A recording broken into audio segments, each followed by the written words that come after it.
Well, hello again. You are watching another episode of the Scooting Scholar Report. I am your humble host, Richard Lawrence. Well, it's been about 48 hours since Donald Trump and the merry men and women gathered together in Simi Valley, just up the freeway from here at the Ronald Reagan Library, for the second GOP debate. And the clear winner in my mind, as well as in the mind of many other pundits, was former Hewlett-Packard CEO Carly Fiorina. Fiorina showed herself to be very articulate, very decisive, very competent. Now, she was dead wrong on, especially when it comes to her performance as the former head of Hewlett-Packard, but she showed herself to be a very viable candidate, at least on the Republican side, for president. Now, I don't know what you thought about that CNN debate format. I thought it was very hokey, to say the least. I mean, I guess they were trying to create a reality show of some sort. I guess they wanted conflict. I don't think it worked very well. But in spite of all that, there was one person who didn't get to participate in all of the fray. And that was none other than former Texas Governor Rick Perry. That's right, the other day, just days before the debate, Perry announced that he was suspending his campaign. To you, but he's getting ready to announce that he's suspending his campaign. Rick Perry. Now, I always crack up a little bit when I hear candidates saying they are suspending their campaign. It's as if, what, are they going to hit a pause button and then at some future date hit play again? No, it really just means the campaign is dead. But I do realize that it's really more semantics than anything else. It really has more to do with laws that say that if you keep your campaign going, you can continue to receive contributions.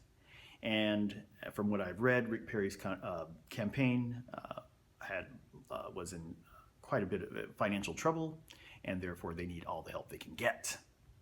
And so, here's to you, Rick Perry, for President 2016.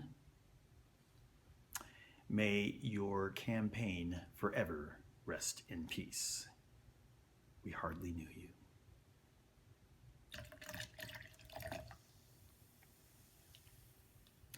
Now, for a couple of follow-ups.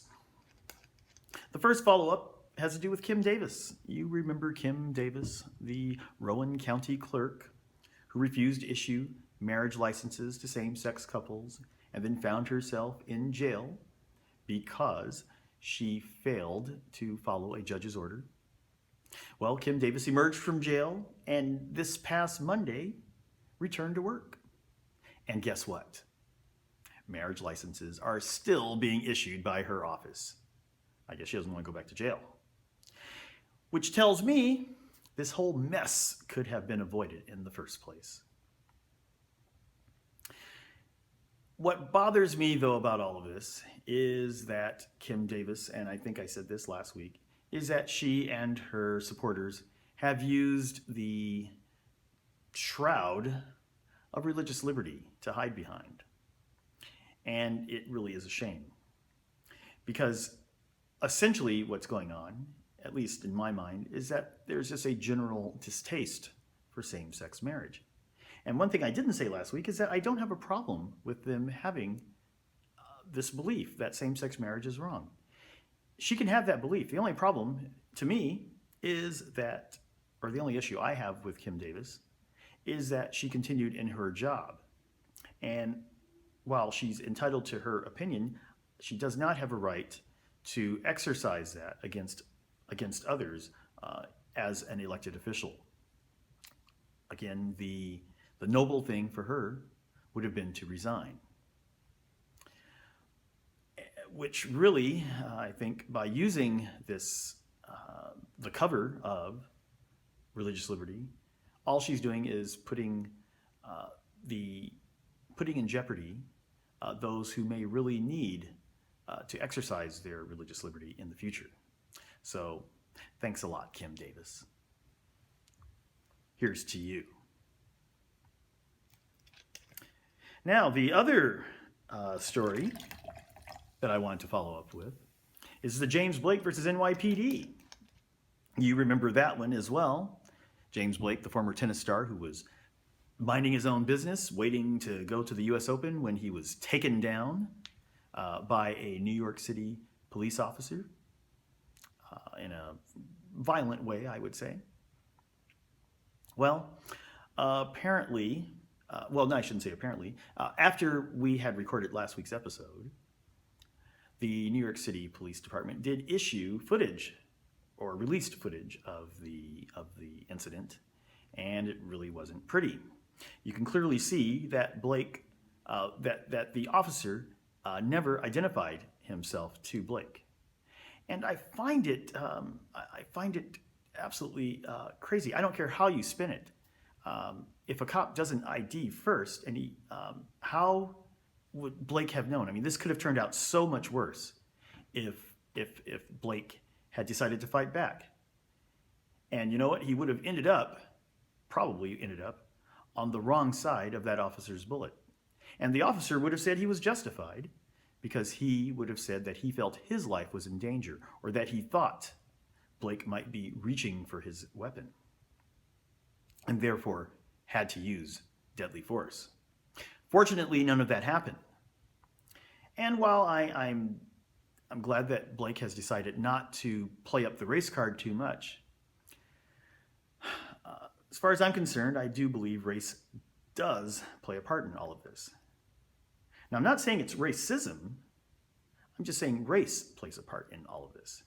Remember, our perceptions, all of us have different perceptions of things based on our background and what we've been exposed to. In this case, we have a police officer who comes in with a certain kind of a mindset when it relates to black suspects. And I don't care if you are black or fair-skinned or biracial. As far as this officer is concerned, in my mind at least, and maybe that's my perception as well, but as far as this officer is concerned, black equals potentially dangerous. Black equals aggressive. Black equals handle with care. And so the officer approached him in that manner. Now, I'll be honest with you. It's bad enough when police officers approach with guns drawn, even if you are not a violent suspect. But in this case, to handle it the way he did, seems like he went even ratcheted up the situation even further.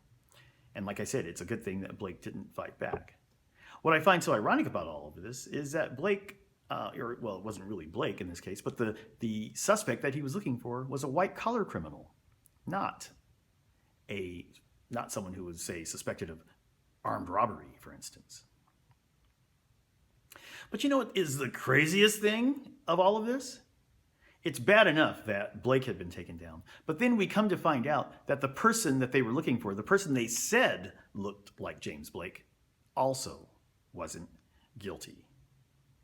And so as far as I'm concerned, you have a double epic fail by the New York City Police Department.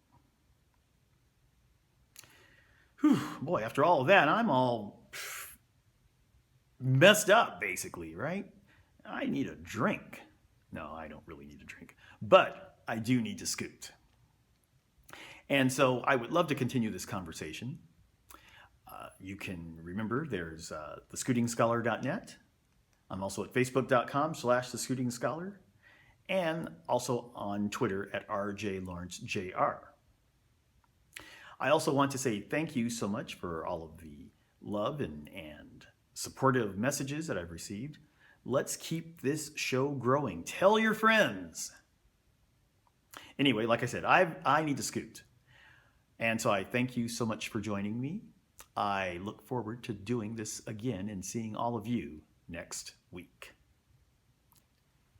Cheers.